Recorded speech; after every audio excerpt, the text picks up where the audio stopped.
জীৱনৰ প্ৰতিটো অধ্যায়তে সমস্যা থাকিব, চিন্তা থাকিব।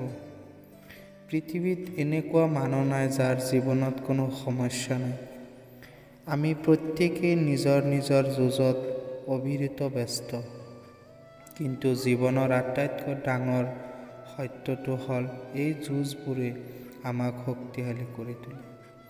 মানুহৰ হৃদয়ত থকা সকলো ঋণাত্মক প্ৰৱণতাক জয় কৰিবলৈ নিজকে নিৰন্তৰে গঢ়িব লাগিব। জীৱন বাটত হাজাৰ বাধা আহিব, কিন্তু তাক পাৰ কৰিবলৈ ইতিবাচক মনোভাৱ আৰু স্থিৰ মনোভাৱ লাগিব।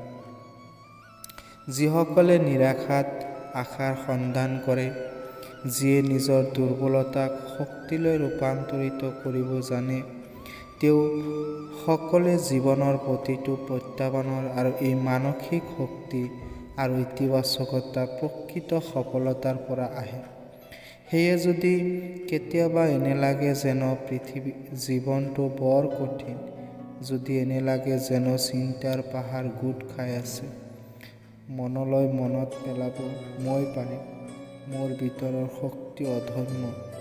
সফলতা সেই সকলেহে দখল কৰে যিয়ে সকলো কথাৰ সাহসেৰে সন্মুখীন হ'বলৈ সাজু থাকে।